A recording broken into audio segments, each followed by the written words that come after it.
Merci, bonjour à tous. Donc, aujourd'hui, on va vous présenter Estia Recherche et puis les activités que l'on mène donc en robotique pure et un peu autour de la robotique.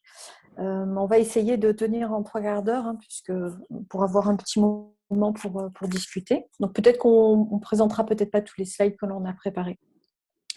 Donc, juste quelques mots sur Estia Recherche parce que tout le monde ne connaît pas. Donc, ça existe depuis 1998. Voilà, donc on fait partie du groupe de l'équipe R4. Donc, on est en fait, ça a été mis au-dessus de Bayonne, mais en fait, on est plutôt en dessous de Bayonne. On est à Bidar, à Biarritz, donc au Pays Basque.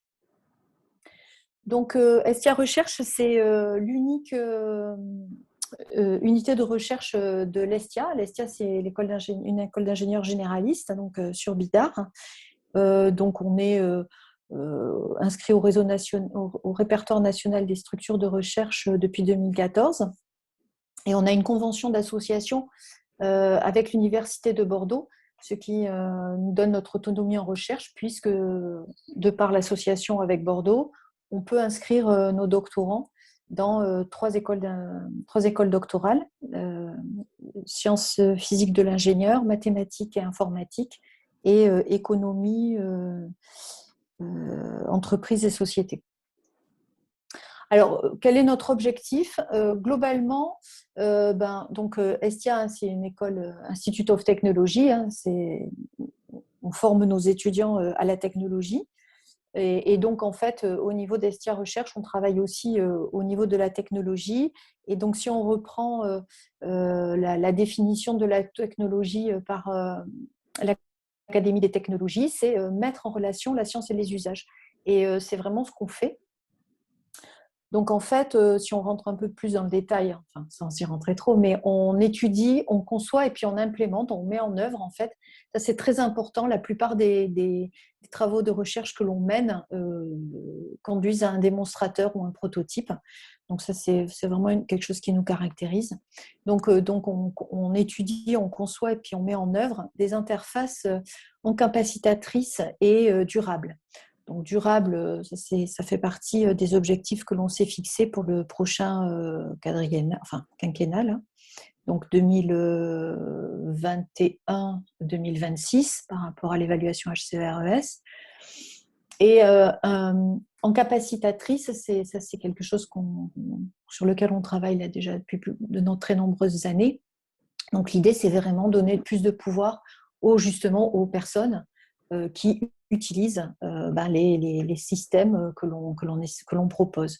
Donc en fait, c'est interface au sens large, c'est-à-dire comment interfacer des humains entre eux, c'est-à-dire là, humain, c'est plutôt au sens d'organisation, comment interfacer les hommes et les systèmes, et comment interfacer les systèmes entre eux. Donc on est vraiment sur cette notion un peu d'hybridation de techniques, d'hybridation de méthodes. Et bon, globalement, on est plutôt appliqué, même si ce n'est pas exclusif, mais beaucoup sur tout ce qui est industrie 4.0. Et on a un focus sur le fait de prendre en compte la transition énergétique, d'où aussi un peu l'aspect durable, et la transformation numérique. Donc, on est organisé donc, en 4 axes de recherche, hein, mais on est au sens HCERES, on est une seule équipe pluridisciplinaire parce que les gens, en fait, les membres sont dans plusieurs de ces axes. Donc, déjà, bon, on est donc pluridisciplinaire un peu par construction, puisque les chercheurs d'Estia Recherche, ce sont les professeurs d'Estia. Comme c'est une école généraliste, il y a de l'informatique, de la mécanique, du génie électrique et aussi des sciences de gestion. Et donc, ces personnes, donc, on travaille donc plutôt, on pourrait voir que c'est comme un point de vue ou une manière d'aborder l'étude, la conception et la mise en œuvre donc de ces interfaces durables et encapacitatrices pour l'ingénierie. Donc, on travaille beaucoup autour de la créativité et l'innovation, tout ce qui est l'innovation responsable, l'éco-innovation. On travaille beaucoup sur l'intégration des énergies renouvelables, sur tout ce qui est l'interaction homme-machine et sur ce que l'on appelle les systèmes technologiques et humains. C'est un peu les CPS, les Cyber Physical Systems. Ensuite, on a plusieurs champs d'application. Bon, ils sont liés. Hein, la robotique, donc ça, c'est le sujet principal de l'exposé d'aujourd'hui. Les smart grids, c'est-à-dire les réseaux électriques intelligents, l'industrie du futur, l'Internet des objets, mais également l'art et sciences et les textiles. En effet, on a 3 chaires qui peuvent être vues comme transverses au niveau de ces axes, et dont une chaire qui s'appelle la chaire Bali, qui est sur la circularité dans la fabrication des textiles. Ensuite, on a une autre chaire qui s'appelle FlexTech, qui est plutôt autour des systèmes complexes, et une chaire qui s'appelle Dream, qui est sur l'additive manufacturing. Donc, la première chaire, elle est assez classique dans le sens où elle est vraiment créée à partir d'entreprises. Donc, il y a Decathlon, Petit Bateau, Eram, voilà, Bellara, enfin, un certain nombre d'entreprises. Je ne les ai pas toutes citées. Alors que FlexTech et Dream associent des entreprises, mais sont par construction nées du partenariat avec une autre école d'ingénieurs. Donc, concernant FlexTech, c'est un partenariat avec Centrale Supélec à Paris. Et concernant Dream, c'est un partenariat avec l'école d'ingénieurs Sigma Clermont, à Clermont-Ferrand. Alors, ça, je vais peut-être le sauter. Enfin, bon, c'est sur un peu nos compétences. Hein. Donc, globalement, hein, au niveau donc d'Estia Recherche, on est vraiment axé facteur humain et ingénierie. Et donc, ce lien-là, qui est lié à la technologie, hein, mettre en relation la science et les usages. Et donc, voilà, on fait. Donc là, ça, c'est la référence de H2020. Mais bon, on retrouve des mots-clés, donc interaction humain-système, interaction multimodale, informatique ubiquitaire, réalité augmentée, additive manufacturing, donc vous allez le retrouver dans les exposés, tout ce qui est la technologie de fabrication avancée, donc tout ce qui est la digitalisation des usines, les interactions humain-robot, le machine learning et le signal processing qui sont utilisés dans ce cadre-là. Donc, tout ce qui est robotique, drone, tout ce qui est concurrent engineering, les méthodes de conception, voilà, beaucoup de personnes au sein d'Estia Recherche travaillent sur les méthodes de conception et le développement de produits, mais également sur tout ce qui est l'entrepreneuriat. Donc, je présenterai Estia Entreprendre juste après. L'innovation, tout ce qui est tous les modèles, les business models, les modèles comment dire, les modèles de développement au niveau des développements d'entreprises, des startups, voilà. Et puis, on a travaillé aussi un peu dans l'art. Donc, Estia Recherche, c'est au cœur du campus Estia. Aujourd'hui, donc, il y a 93 membres, donc 28 enseignants-chercheurs, dont 10 HDR et 8 professeurs. On a aussi 5 personnes qui sont pour l'instant dédiées entièrement à l'enseignement. Des chercheurs qui sont associés et quelques invités, mais les chercheurs associés, ils sont importants pour nous parce que ce sont des gens qui travaillent sur le long terme avec nous. Hein. C'est plusieurs années, plus de 10 ans hein, pour plusieurs d'entre eux. Et donc, ils font tout ou partie de leur recherche avec nous. Donc, ça peut être des gens qui sont dans d'autres universités ou dans des entreprises. En ce moment, on a une vingtaine de doctorants. Et ça a été mis à jour en juillet, mais aujourd'hui, il y a 3 postdocs. Et puis, un certain nombre d'ingénieurs de recherche, d'ingénieurs d'études.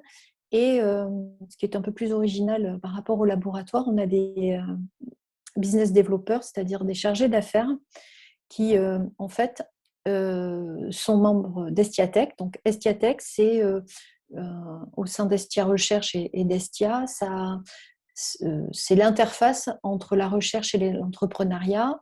C'est eux qui prennent en charge souvent la gestion des projets au travers donc des ingénieurs, et c'est eux qui mettent en place, pas tous, hein, mais beaucoup de projets, en particulier les projets européens. Je vais pas. Donc, Estia, donc c'est à peu près 900 étudiants par an, hein, si on compte. Donc il y a l'école d'ingénieurs, qui est 800 élèves à peu près, un bachelor de technologie donc sur 3 ans, avec une centaine d'élèves, et puis des masters. Donc évidemment, c'est beaucoup moins de monde au niveau des masters. Et puis, on a Estia Entreprendre qui anime 3 incubateurs et des accélérateurs de start-up et des plateformes technologiques dont on va parler juste après. Donc un peu, bon, on est ISO 9001 depuis 2010, on est évalué par la HCERES, bon, comme tout le monde, hein, on l'a été en 2015 pour la première fois.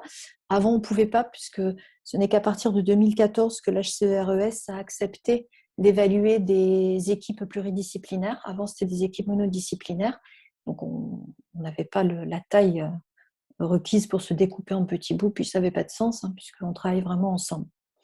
Puis on a été réévalué en 2021. En 2020, on est rentré dans l'Institut Carnot Arts, globalement beaucoup par rapport à nos projets et puis toute la recherche partenariale que l'on pratique. Et puis l'Université de Bordeaux, j'en ai déjà parlé. On a une fondation d'entreprise qui permet de soutenir nos activités de recherche. Donc ces activités de recherche, elles tournent beaucoup autour de nos plateformes. Donc en fait, on a décidé assez tôt, hein, dès 2006, de créer des plateformes qui sont un support d'abord à la recherche, bien sûr, mais à l'enseignement et aussi aux entreprises. Vous allez le voir par rapport au projet qu'on va vous présenter juste après. Et donc, il y a aujourd'hui quatre plateformes. Donc, une plateforme qui est dédiée donc à l'intégration des énergies renouvelables, Energea, première qui a été créée à l'initiative de la recherche. Une deuxième qui a été créée à l'initiative des chercheurs, c'est la PEPS. Donc l'idée, hein, c'est de faire des évaluations à partir de prototypes de systèmes interactifs innovants. Et la même année a été créée Compositadour, qui est une plateforme de robotisation pour la fabrication de composites.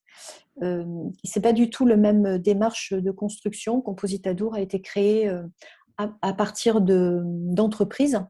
Donc du coup, Compositadour comme Adimadour, ce sont des plateformes un peu plus professionnelles dans le sens où ce sont un peu comme des mini-usines.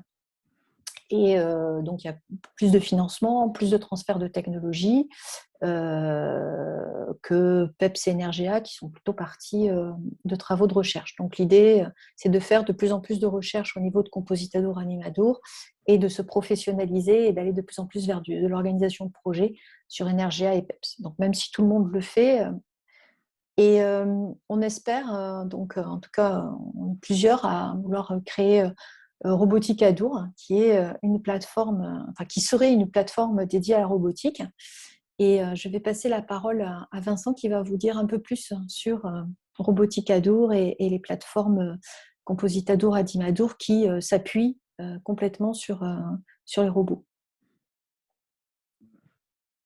Vous m'entendez? Oui. Oui. Donc, comme vient de le signaler Nadine, Compositadour a été créé en 2011 à l'initiative à la demande en fait de plusieurs industriels, dont Dassault, Stelia, Daher et j'en passe, principalement au départ pour la fabrication de composites robotisés et pour faire du transfert de technologie, des recherches, on va dire, appliquées et des démonstrateurs pour ces industriels. Et parallèlement, il y avait quand même sur la plateforme une activité de formation pour les ingénieurs ou pour des entreprises extérieures, pour tous ceux qui voulaient apprendre à manier le composite. En 2017, il y a eu l'inauguration de Adimadour, qui est basé un peu sur le même principe que Compositadour, en fait, qui est une partie de Compositadour dédiée à la fabrication additive métallique. Et puis, donc, il y a ces deux activités-là nécessitaient et nécessitent toujours un support robotique. Et donc, il y a une partie robotique dans Compositadour Adimadour qui n'a pas de nom pour l'instant, mais qui apporte le support à ces deux activités. Et on a aussi développé évidemment des projets propres à la demande la plupart du temps des clients de Compositadour Adimadour soit qui connaissaient déjà nos capacités en robotique, soit qui les ont découvertes à cette occasion-là. Donc principalement côté robotique, outre le côté support à l'activité donc, de ces deux plateformes, on travaille sur la simulation, la génération de trajectoires offline, la correction en ligne. On fait pas mal de développement logiciel pour des applications robotiques ou de l'informatique industrielle, on va dire. On a aussi une activité de contrôle non destructif des machines un peu spéciales. Et puis, on travaille sur l'interaction humain-robot. Et en fait, sans faire directement de la recherche, on a la capacité de prendre les idées de recherche qui existent, notamment à Estia Recherche, mais aussi éventuellement d'autres, et de les mettre en pratique dans des projets, des vrais projets d'industriels. Alors, on n'est pas les intégrateurs, donc on ne va pas jusqu'à, sauf exception, on ne va pas jusqu'à installer des machines chez les clients, mais on s'associe à ce moment-là avec des intégrateurs pour si jamais il doit y avoir une machine réellement installée chez le client. Ça a été le cas dans plusieurs projets qu'on verra. Voilà. Donc principalement, on travaille sur ce qu'on a appelé l'interactive robotized process, c'est-à-dire des processus robotisés avec une interaction homme-machine relativement présente. Donc on a ce schéma général. Tu veux le présenter, Maëlys, puisque c'est quand même toi qui l'as imaginé. Du coup, c'est de reprendre les parties principales sur lesquelles on travaille. Donc, on va avoir une pièce au centre, quelle qu'elle soit, où on connaît ou on ne connaît pas la CAO. Donc, les trajectoires qui vont être générées à partir de cette pièce-là vont se faire en fonction de est-ce qu'on le connaît, est-ce qu'on ne connaît pas. On va avoir un porteur qui va nous permettre d'embarquer un effecteur et des capteurs pour pouvoir travailler sur cette pièce-là.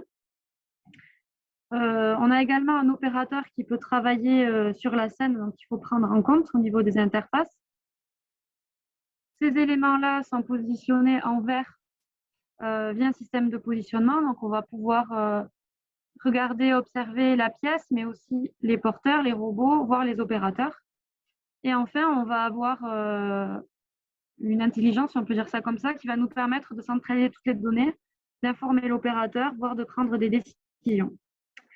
Et donc, ce schéma-là, on va l'appliquer principalement sur ce qui nous concerne, ça va être la fabrication additive, la fabrication interactive, le soustractif, donc tout ce qui va être usinage, et aussi le contrôle non destructif et la résilience.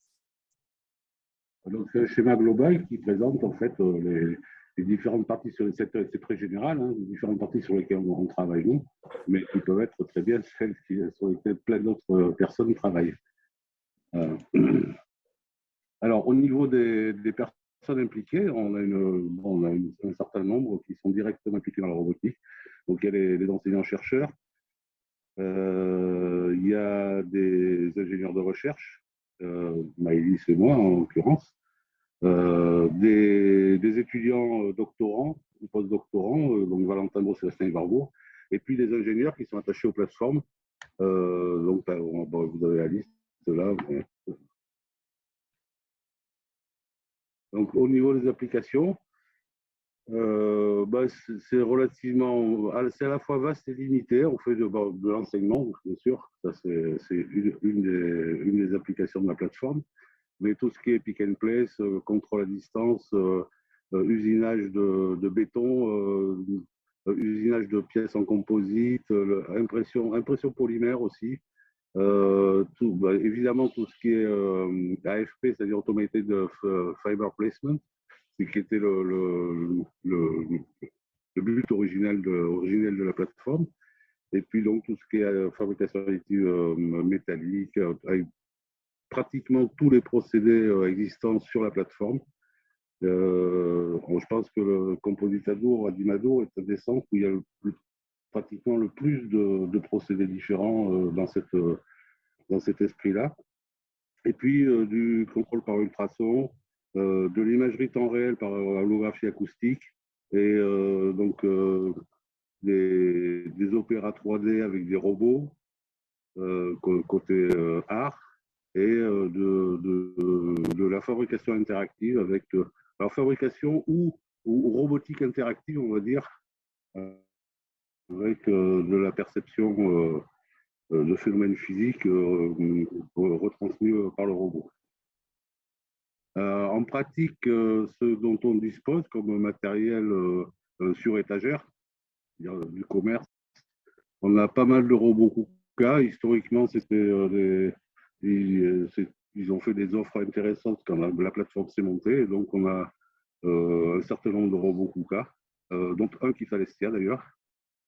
On a un robot Komao, on a des Kobo, on a un Yumi et un Yaskawa, et puis des braves U-Factory, des X-Arm, qui nous servent, enfin, un a été acheté dans le cadre de la RoboCup, et puis les autres ont été achetés ensuite, vu la qualité de ce matériel, par l'Estia, pour la halle robotique de l'Estia. Oui, en haut à droite, il y a un petit exemple de machine qui a été conçue et fabriquée entièrement par Composite Azo. Au départ, pour des machines livrées à Dassault, et on s'en est fabriqué une à nous, pour le contrôle, essentiellement le contrôle des plaques composites ou de pièces composites qui peuvent avoir des géométries plus complexes que des plaques. C'est des machines avec, on va dire, 2 axes et demi ou 3 axes et demi avec un Z qui est numérisé. Bon, enfin bref, c'est le genre de choses qu'on peut faire avec la totalité du logiciel conçu par Composite Azo. Donc, au niveau de ce dont on dispose, toujours du commerce, on utilise des logiciels tels que KUKA Sim Layout, MotoSim, PowerMill, Rhino Grasshopper, HAL Robotics, Adaxis. Adaxis, on y reviendra peut-être un peu plus tard, qui est une start-up issue de Composite Azo. Et on travaille avec des capteurs ou comment on dit, voilà, genre souris 6D, des dispositifs de tête casque qui permettent de la commande vocale, des dispositifs de téléopération comme le GeoTouch ou la souris 6D d'ailleurs, voilà, pour faire de la conduite de procédés en temps réel. On a aussi des systèmes de positionnement, tels que l'OptiTrack, entre les Leica, les trackers laser Leica, des Kinect, des caméras 3D Intel, alors qui sont des systèmes de positionnement, mais que nous, on utilise essentiellement pour faire de la correction en ligne de trajectoire. Là, on y reviendra. Côté composite, enfin pas que côté composite, d'ailleurs, on a des partenariats avec des entreprises, bon, Coriolis depuis le départ, pour la dépose de fibres automatisées. Et il y a des gens de Coriolis qui travaillent d'ailleurs sur la plateforme en délégation, en quelque sorte. Et puis sinon, on a une tête à des composites qui sont des Finlandais qui ont une tête ici pour la déverminer, on va dire. On les co-développe la tête avec eux. Et puis après, on a des moyens tels qu'une électrobroche, des torches à souder Frenus, enfin, tout ce qui est micmac pour la partie fabrication additive métallique, différentes pinces, des effecteurs à ventouse, une une grosse tête, Precitech Core Sprinter, enfin bref, un certain nombre d'éléments. On ne va pas tous les citer, mais on a, disons, des moyens. Au niveau des capteurs, on a des télémètres, on a des caméras infrarouges, on a des capteurs de force 6D, des télémètres, des micromètres laser, des caméras haute vitesse en infrarouge, des jauges de contrainte, voilà, un certain nombre d'équipements comme ça qu'on peut greffer sur nos manips. Et donc, on fait des développements spécifiques, principalement des preuves de concept pour des effecteurs et du logiciel. Donc, il y a la conception design, on essaye d'avoir des interfaces centrées sur l'humain.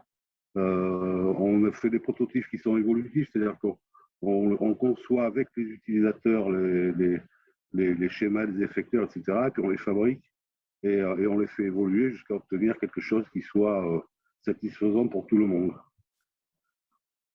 Donc, il y a l'intégration de capteurs, on utilise pas mal de nouvelles technologies, et à la fin, on a les démonstrateurs globaux de l'application visée. Bon, c'est toi. Ah, oui. Le côté Estia, du coup, ils sont, on va dire, plus centrés sur l'opérateur. Donc là, ça va être tous les capteurs qui peuvent être embarqués finalement sur l'opérateur en lui-même. Donc on va avoir différents types de bracelets, des gants pour détecter le positionnement, enfin les mouvements des mains, les lunettes HoloLens, ainsi que l'HTC Vive Tracker, HTC Vive Pro. Au niveau des outils de développement, ben, puisqu'on fait beaucoup de développement nous-mêmes, on utilise des outils assez classiques, Visual Studio, Qt, MATLAB. Au niveau des communications avec les robots, ben, on maîtrise très bien le RSI KUKA, tout ce qui est réseau Ether 4, le Moto Plus avec Yaskawa, le MG avec ABB. Bon, enfin, la liste n'est pas complète. Et puis, on a des moyens aussi, tels qu'une RTX 190 de NVIDIA pour entraîner des réseaux de neurones et essayer de faire un peu d'IA au service du robot ou de l'humain. Et donc, oui. On va passer du coup sur plus le descriptif de projet pour reprendre par rapport au schéma qu'on a présenté au départ, vraiment ce sur quoi on travaille avec des exemples précis.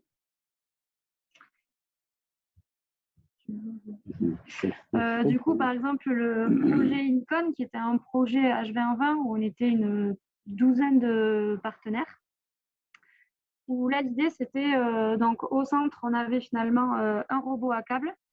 Dans un premier temps, il y avait un extrudeur qui était monté sur la plateforme mobile et qui donc permettait d'imprimer la pièce en béton à partir d'un modèle CAO. Et une fois que c'était imprimé, au bout de 2 heures environ, on enlevait l'extrudeur et on venait mettre en suspens, comme on peut le voir là, un petit robot KUKA KR10 qui nous permettait ensuite d'usiner la pièce en béton, donc pour obtenir vraiment des surfaces lisses. Pour cela, donc nous, le travail qu'on a fait, c'était de s'occuper de l'effecteur et des capteurs qu'on embarquait, donc des capteurs d'effort qu'on embarquait sur le robot lui-même, mais aussi de générer la trajectoire du robot. Donc, on a en haut les logiciels qu'on a utilisés et l'exemple, l'interface qu'on avait pour la programmation. Donc, qui nous a permis de programmer et la partie additive et la partie soustractive ensuite. On utilisait le système de positionnement OptiTrack pour savoir où était positionnée notre plateforme mobile par rapport à notre environnement global. On a utilisé donc le RSI, donc, qui est une porte ouverte finalement au robot KUKA, à la boucle de commande en position du robot KUKA, pour, en fonction de l'effort qu'on mesurait sur l'effecteur, modifier la position du TCP du robot. Donc on a et puis après on a aussi la partie, donc il y a une thèse qui a été également faite sur ce sujet-là, où l'opérateur pouvait interagir avec la fabrication. Donc Nadine détaillera un peu plus cette partie-là ensuite. Et donc au niveau des résultats qu'on a obtenus, donc au bout de 3 ans, c'est des exemples de pièces qui ont été fabriquées du coup avec le démonstrateur en Espagne, qui ont été fabriquées et usinées, où on voit les différents cordons de béton et les surfaces lisses, ainsi que les gravures qu'on a pu effectuer. Du coup, Nadine, je te laisse la parole. Oui, donc effectivement, il y avait le financement d'une thèse sur le projet Incon. Et donc là, la problématique, c'était d'essayer de rationaliser la fabrication. Alors, non pas seulement de la fabrication béton, mais disons, de tout type de fabrication additive. Alors, ce qu'il faut voir, c'est que aujourd'hui, les procédés de fabrication additive, ils sont pas tout à fait matures. Enfin, ils sont pas. Il y a encore beaucoup de choses de la recherche à faire dessus. Et en particulier, en général, donc la fabrication se fait et c'est à la fin de la fabrication qu'on se rend compte si la pièce a un défaut ou pas. Et si elle a un défaut, ben, on la jette et on recommence la fabrication. Donc en fait, on n'a pas, comme c'est actuellement du côté slide vert, dans la fabrication classique, hein, on a un certain nombre, l'opérateur, disons, peut analyser et se rendre compte en fait de ce qui se passe et donc peut interagir avec le procédé, l'arrêter, corriger et le faire repartir. Ce qui n'est pas le cas aujourd'hui avec la fabrication additive où l'opérateur donc est passif.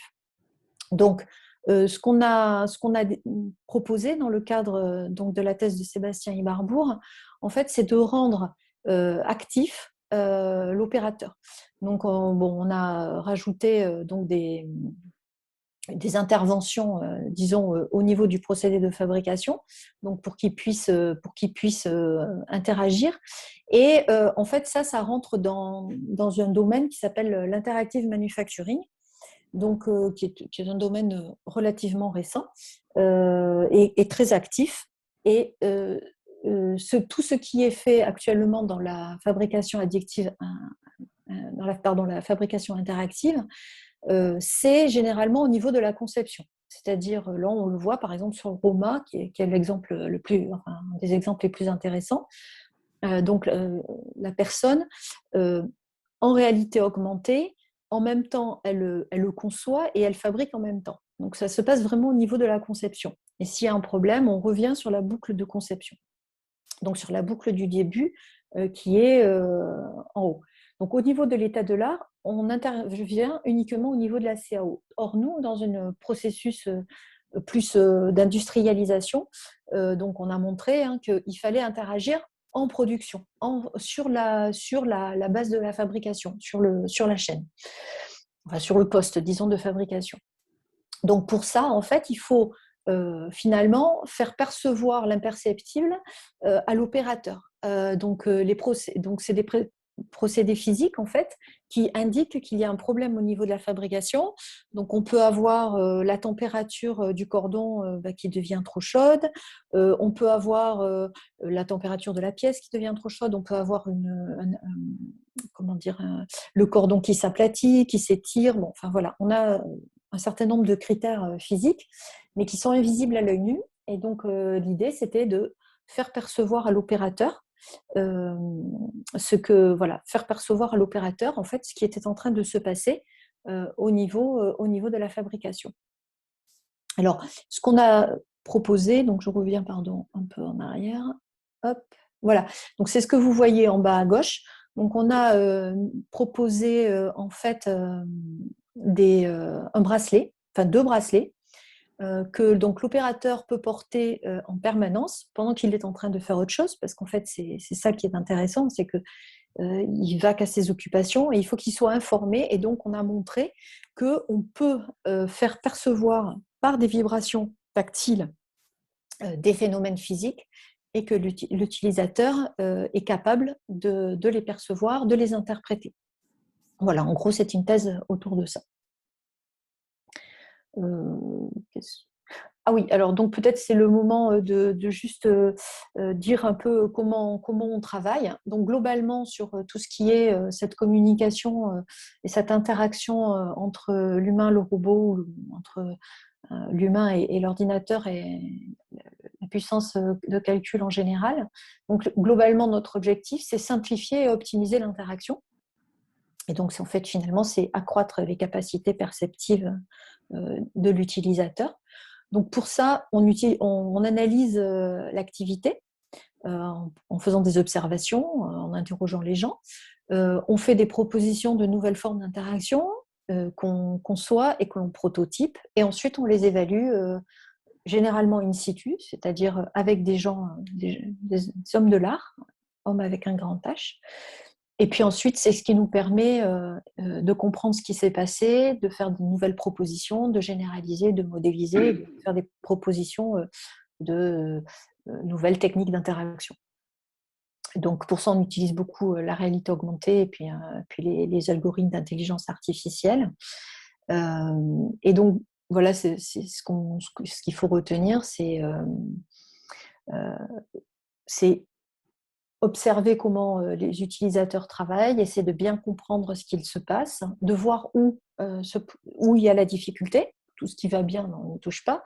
Mais là où on pourrait vraiment être le plus efficace en modifiant en fait la forme d'interaction en proposant de nouveaux devices, vraiment dans une logique d'accomplissement d'une tâche en particulier pour qu'elle soit le plus efficace possible. Et là, on fait des propositions de nouvelles formes d'interaction.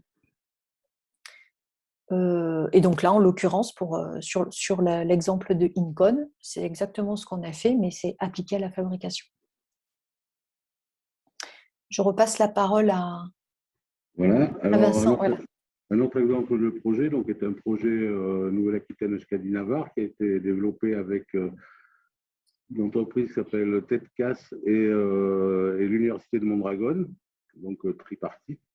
TEDCAS, c'est une entreprise qui a des dispositifs de commande vocale qui sont normalement destinés, enfin qui au départ sont destinés plutôt au monde médical, notamment dans les salles d'opération, pour manipuler notamment tout ce qui est dispositifs d'imagerie, les zooms, etc., quand le chirurgien a les mains dans le cambouis. Et donc l'idée, c'était d'appliquer ces dispositifs à d'autres situations plus industrielles. Et donc, notamment, on a dérivé le projet Darwin d'un projet qui était au départ pour ArianeGroup de téléopération pour faire des opérations dans des propulseurs, des opérations d'environnement dangereux.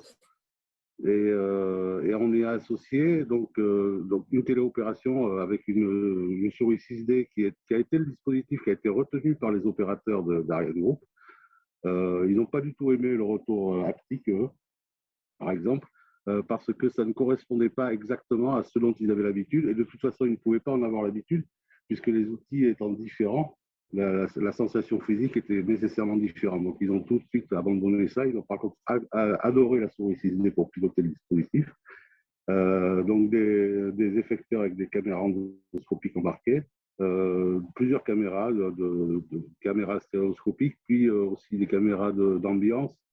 Enfin, bref, un certain nombre de dispositifs, un retour d'effort 6D et donc un dispositif de commande vocale parce que quand l'opérateur a les deux mains occupées et qu'il est très concentré sur quelque chose, eh bien, on s'est aperçu que c'est très pratique de dire plus vite, moins vite, tourne à gauche ou latéral libre, par exemple, pour libérer certains degrés de liberté ou les bloquer.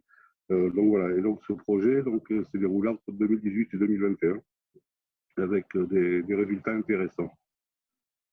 Et une application pratique chez l'industriel ArianeGroup, puisque le dispositif est actuellement en train d'être construit à échelle 1 pour les opérations visées.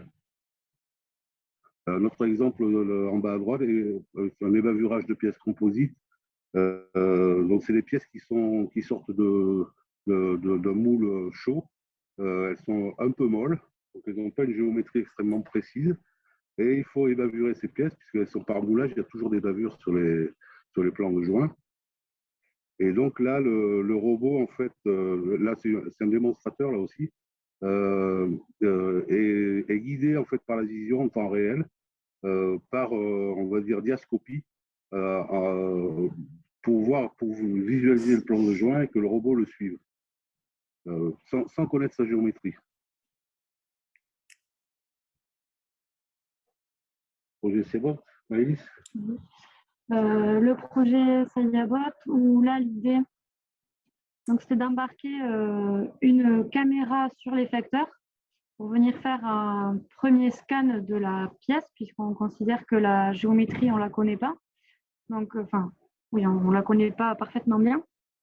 Disons qu'entre le théorique et la réalité, il va y avoir une forte différence. Donc, à partir du scan qui est fait, il y a une reconstruction d'image qui est réalisée. Et donc, les trajectoires vont pouvoir être programmées en hors ligne, mais à partir du scan qui aura été réalisé. Il y a un double scan, en fait. Il y a un premier scan qui est avec une caméra de profondeur type Intel D360-465 qui permet d'avoir une première notion de l'encombrement et des profondeurs de la pièce, on va dire, enfin de sa géométrie globale vue du point de vue du robot, pour ensuite avoir un scan beaucoup plus fin, donc générer des trajectoires grossières à distance de la pièce, pour ensuite faire un deuxième scan plus fin avec des scanners plus plus classique. Là, dans le cas particulier, c'est un Artec. Et qui, à partir de là, va permettre de générer les vraies trajectoires d'usage du robot. Parce que ces procédés donc, nécessitent d'avoir à la fois un contrôle en vitesse, en distance, et d'avoir une vitesse constante en tout point, avec une distance constante à la pièce en tout point, et une normalité de l'effecteur à la surface en tout point. Donc, ce n'est pas un problème totalement trivial quand on connaît la difficulté d'assurer ces trois paramètres avec des robots 6 axes.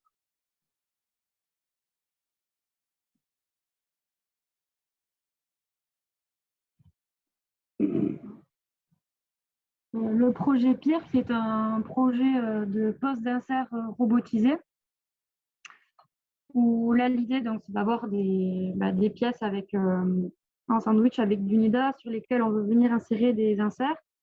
Donc ça, pour la plupart du temps, ça se fait manuellement. Donc on a développé un effecteur qu'on voit en bas à gauche qui permet d'aspirer, de maintenir l'insert au niveau de l'effecteur, d'aller le positionner au bon endroit, parce que l'effecteur est aussi équipé de caméras, donc nous permet par la suite de faire du recalage en position, donc de venir insérer l'insert au bon endroit, au bon perçage dans la pièce, puis d'activer l'injection de la colle, mais surtout d'arrêter la colle au bon moment quand le trou de l'insert est rempli. C'est monitoré par la vision, en fait. Voilà. Donc la vision, dans le cas particulier, sert à la fois au recalage et au monitorage de l'injection de résine. Alors, il y a des dispositifs qui existent notamment sur des panneaux satellites, mais qui sont tous plans. Oui. Là, c'est destiné et qui ont surtout tous les mêmes inserts. Là, c'est destiné à avoir plusieurs catégories d'inserts dans des pièces de géométrie beaucoup plus complexes, comme les habillages de cabines d'avion, des choses comme ça. Et donc, il y a un brevet sur la tête de dépose, qui est multifonction, comme on vient de le voir, et qui surtout a pour particularité les résines, qui ont une fois qu'elles sont polymérisées, c'est bon. Et donc, ce sont des têtes en fait que l'utilisateur peut imprimer lui-même en 3D à très faible coût. Et donc, la tête est interchangeable, en fait. Elle est jetable, c'est inconsommable.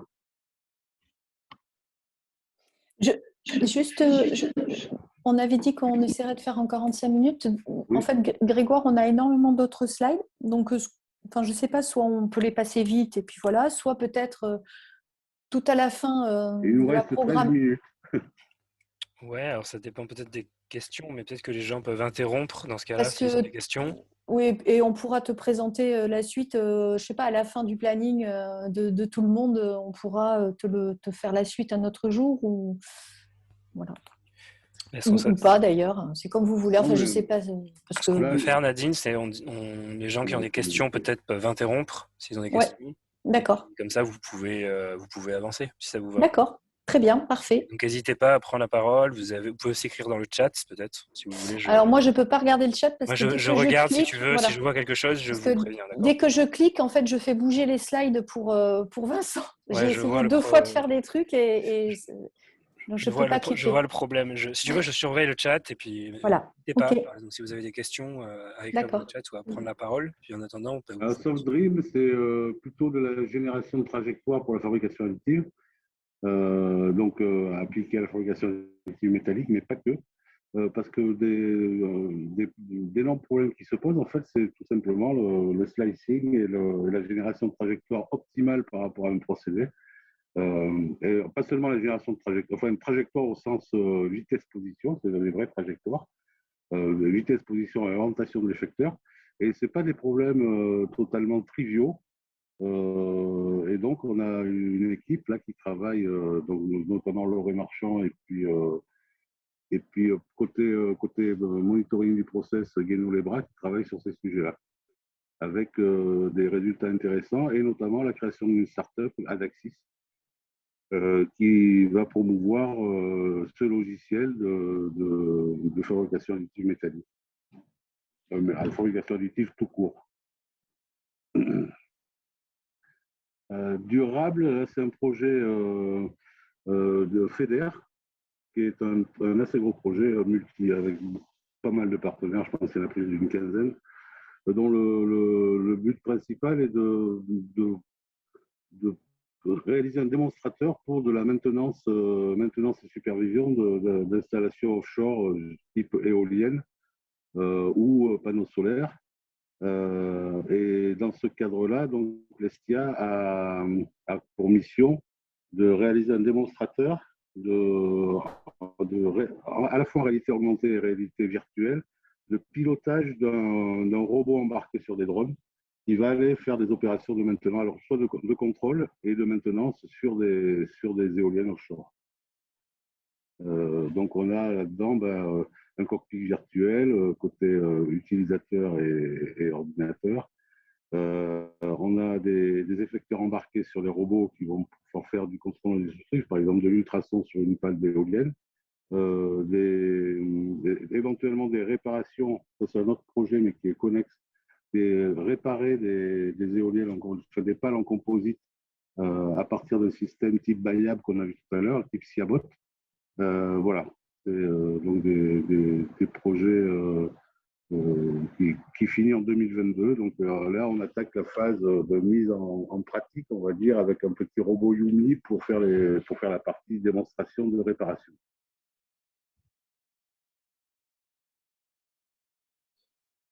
Alors,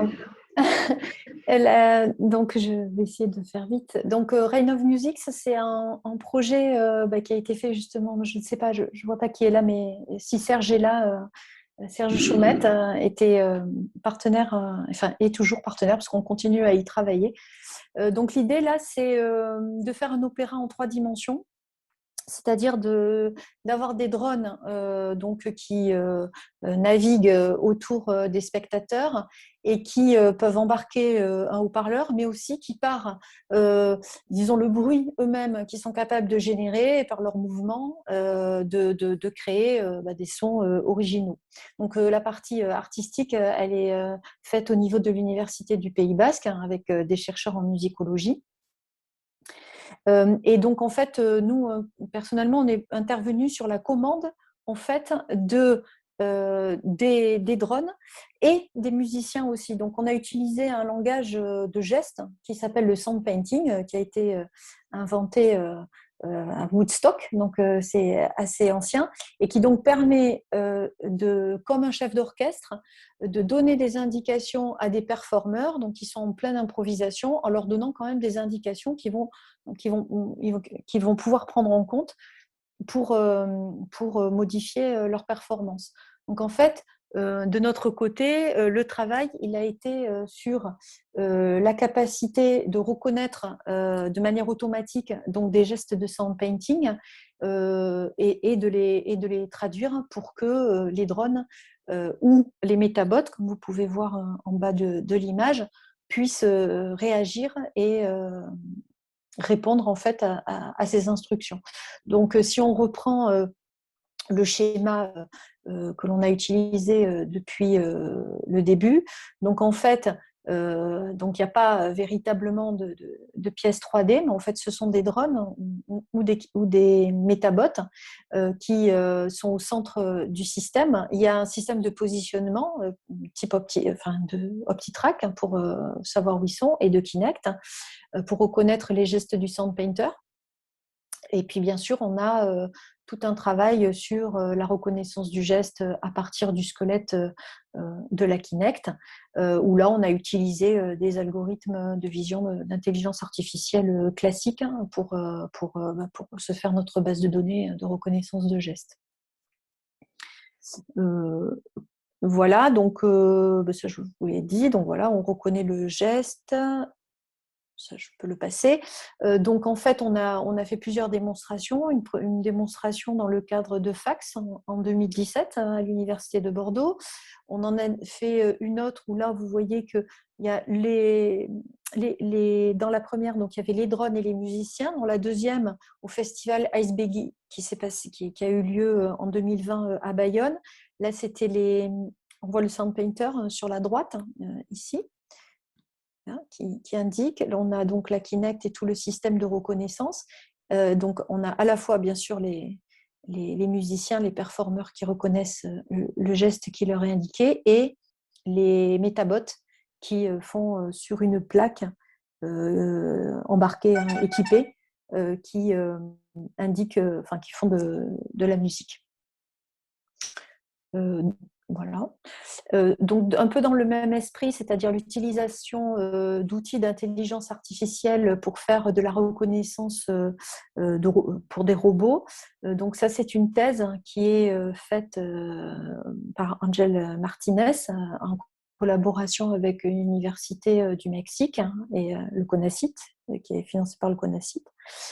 Donc là, l'idée, c'est de reconnaître les poissons-lions. Donc c'est ce poisson là, que l'on voit, qui est donc dans la mer des Caraïbes, mais aussi en mer Méditerranée, parce que en fait, c'est un poisson qui n'a quasiment aucun prédateur et qui est très vorace et qui prolifère très très vite. Ce qui fait que quand il est, comme par exemple en Méditerranée, ben, très vite, en fait, il restreint la quantité de nourriture. Et donc, c'est pas qu'il tue d'autres animaux, mais en fait, il y a plein donc, en fait, il mange les proies des autres espèces, des autres prédateurs. Et du coup, ben voilà, il prolifère et voilà, du coup, ça devient un prédateur. Donc, en fait, l'idée, c'est d'envoyer un robot sous-marin pour le reconnaître. Et donc, voilà, avec des algorithmes de reconnaissance d'images, de les reconnaître. Et dans un premier temps, donc, d'envoyer le message au-dessus de la surface de l'eau pour indiquer qu'il y a un banc. Et après, il y a des décisions qui peuvent être prises sur ce qu'il convient de faire. Voilà, donc parallèlement à ça, donc une fois qu'on a indiqué qu'il y avait la présence de poissons-lions, il y a une deuxième chose dans la thèse qui est en fait la génération et l'optimisation de trajectoires qui permettrait éventuellement donc aux robots sous-marins éventuellement de détruire le poisson.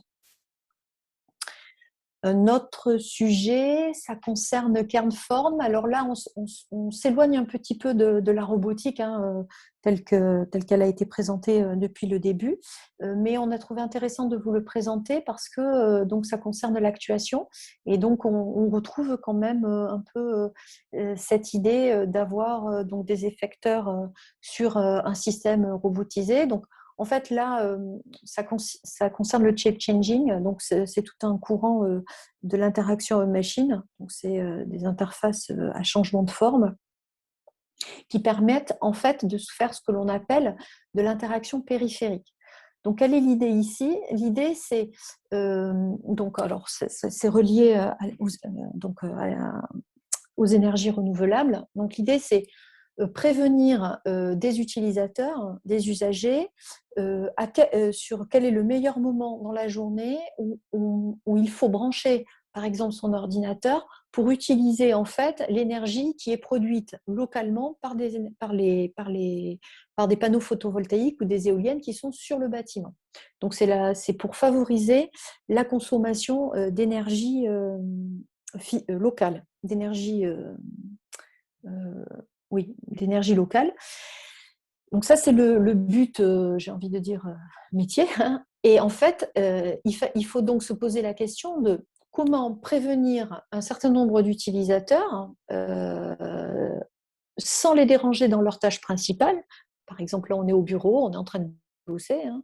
Et puis, il faut qu'on soit informé de manière périphérique, mais sans trop nous déranger, sur le fait que on va, par exemple, ce sera optimal de brancher entre 13h et 14h. Donc, c'est de l'interaction tangible dans le sens où il faut embarquer, représenter physiquement une information. Là, l'information, c'est quel est le meilleur moment pour brancher son ordinateur. Donc, c'est ce qu'on appelle la physicalisation des données. Et là, l'idée, c'était d'informer à 360 degrés. Donc, finalement, hein, ce qui a été fait, hein, c'est comme un bar chart, hein, mais physique à 360 degrés et qui donc, du coup, change de forme au cours du temps. Bon, on a fait un certain nombre de choses par rapport à ça. Alors, les deux résultats principaux, donc c'est un outil de classification. Donc, on a classé 67 systèmes interactifs pour la gestion de l'énergie. Hein. Donc, ça, c'est tout ce qui existait. Et voilà, donc on s'est positionné par rapport à ça avec de la physicalisation de données. Et on a fait, donc on fait souvent des évaluations un peu longitudinales, c'est-à-dire sur un long moment, plus de 2 mois. Et là, en particulier, ce qui nous intéressait, excusez-moi, ce qui nous intéressait, c'était essayer de voir en fait quelle était la vitesse de mouvement donc de chaque partie qui permettait de mieux informer sans déranger. Donc, on a étudié une vitesse constante, on a étudié une vitesse logarithmique et une vitesse exponentielle. Je vous passe les détails des évaluations, etc. Mais il se trouve que la vitesse exponentielle est celle qui est le plus efficace, en fait, pour informer sans déranger. Donc là, c'est ce que je disais. Après, du coup, ça, c'est une généralisation des résultats qui peut être éventuellement réutilisée. Ah oui, oui. Je te passe la parole. Quelle heure est-il? Ça fait 1 heure. Normalement, on a déjà parlé un peu de ça, donc voilà, c'est pas... D'accord. Et c'est la fin. Et c'est la fin, ben voilà, 1 heure. On voulait faire un peu plus court, mais voilà. Donc, ce qu'on a présenté, c'est effectivement un peu différent peut-être de certains autres exposés qui avaient été faits. Donc en fait, mais c'est assez représentatif de ce qu'on fait. C'est-à-dire, on fait beaucoup de choses en robotique, mais c'est vrai que on cherche à s'améliorer et à consolider et à mieux organiser tout ça. Et du coup, j'en profite pour de nouveau dire que on a un poste de professeur en robotique justement pour travailler sur tous ces sujets, les consolider, les réorganiser, mettre du liant. Voilà. Alors, on a eu une question dans le chat concernant la collaboration homme-robot. J'aimerais savoir des précisions sur vos méthodes d'analyse de l'activité des utilisateurs. Alors je suis désolé, je ne connais pas le prénom. Nrezoug, c'est... D'accord. Nasser Rezoug. Désolé Nasser. D'ailleurs, si tu veux ouvrir le micro, pas de problème. Oui. Oui, alors effectivement, dans vos travaux, vous abordez la collaboration homme-robot et justement, j'aimerais savoir un petit peu c'est quoi vos méthodes pour mesurer et quantifier l'activité des utilisateurs. Voilà. Alors, on n'a pas une méthode unique. Sur quel projet, par exemple? Alors, attendez. Celui, par exemple, où il y avait le retour que vous faisiez à l'opérateur au niveau de la fabrication additive, par exemple. Alors, comment est-ce qu'on récupère les données? Comment est-ce qu'on a analysé effectivement que l'utilisateur était capable de reconnaître un certain nombre de patterns vibrotactiles liés à la fabrication additive? Là, c'est vraiment extrêmement classique. Donc, en fait, on a fait des expérimentations avec des utilisateurs à qui on a fait une partie entraînement au départ pour lui apprendre en fait. Et puis ensuite, on lance un certain nombre d'exercices et puis on observe, on regarde si les gens ont juste ou faux. Donc on utilise des tablettes pour évidemment rentrer les résultats. Et ensuite, on fait des statistiques, vraiment tout ce qu'il y a de plus classique pour voir en fait quels sont les signaux qui sont les mieux reconnus. Et en fait, ça nous a permis compte tenu du système que l'on a, on pouvait aller jusqu'à 130 mots en quelque sorte. Et il y en a 18 qui étaient très efficaces en étant combinés pour faire passer des messages. Donc, en fait, c'est une expérimentation sous forme d'exercice et on observe en fait les erreurs, les temps. Donc, en général, voilà, c'est efficacité et temps de réponse. Je ne sais pas si c'était ça votre question. Oui, c'était ça. Oui, voilà. Oui, voilà. C'est vraiment des choses classiques d'un IHM. Ok, merci.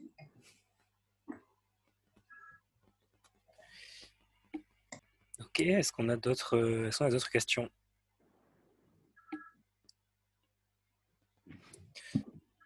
Moi, j'avais une question qui était plus une remarque sur votre fonctionnement. Vous avez l'air de travailler exclusivement avec des entreprises. Est-ce que c'est le cas? Oui, quasiment. En fait, euh, donc Estia Recherche, Estia est privé et donc en fait, on n'a pas de financement du ministère. Donc en fait, la partie, enfin que ce soit donc les ingénieurs de recherche ou les ingénieurs ou les enseignants-chercheurs. Donc concernant les enseignants-chercheurs, la moitié de leur salaire, en gros, est couvert par la partie enseignement, puisque l'école est payante.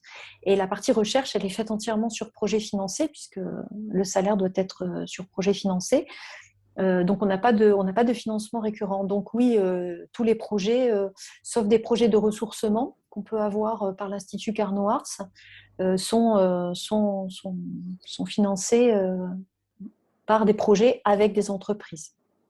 Alors, pour moduler, il y a quand même parmi les projets qu'on a cités, là, il y a eu des collaborations quand même avec des centres de recherche, celui de l'Université de Mondragone, par exemple, avec une structure comme IK4 IDECO, qui est un laboratoire de recherche espagnol dont je ne connais pas la structure exacte, mais qui n'est pas une entreprise en tout cas. Je ne sais pas si c'est un laboratoire privé, je ne pense pas, c'est le gouvernement basque. Et puis d'autres, dans Unicon par exemple, il y avait d'autres instituts de recherche comme le Fraunhofer, comme l'Institut, dans d'autres projets, le RISE en Suède. Voilà. Donc il n'y a pas que des entreprises. Hein. Ah oui, alors, sur les oui. projets collaboratifs en particulier, il y a quand même beaucoup de structures, sinon universitaires, en tout cas de recherche. Voilà. Oui, alors évidemment, oui, c'est-à-dire que pour moi, c'était évident qu'il y avait évidemment d'autres collègues chercheurs. Donc, Vincent a tout à fait raison de le préciser parce que oui, pour moi, ça semble évident. Ce que je voulais juste dire, c'est que notre recherche est forcément sur projet et que malheureusement, il est rare de pouvoir faire des projets sans entreprise aujourd'hui. Donc, on en a un, on a aussi des financements du Conseil régional d'Aquitaine. Parfois, on peut avoir un financement sans entreprise ou de la communauté d'agglo aussi, d'agglomération du Pays Basque. Oui. Mais c'est vrai que, alors évidemment, il y a nos collègues sur tous les projets ANR, sur tous les projets, il y a d'autres, évidemment, centres de recherche, mais c'est quand même très entreprise. D'accord, mais c'est quand même possible que, par exemple, vous montiez à terme un projet ANR avec un autre membre, par exemple, d'R4. On en a plein de projets. Ouais, mais les projets ANR, souvent, ils passent mieux quand il y a une entreprise. Ok, d'accord. Mais oui. Après, oui, bien sûr. Mais oui. On peut faire du projet ANR aussi, même si c'est moins intéressant financièrement, parce que ça ne fait pas le temps passé, mais on peut s'arranger. Oui. Ok, ça marche. Mais si on n'a pas d'autres questions, je vois qu'il est presque 2h10.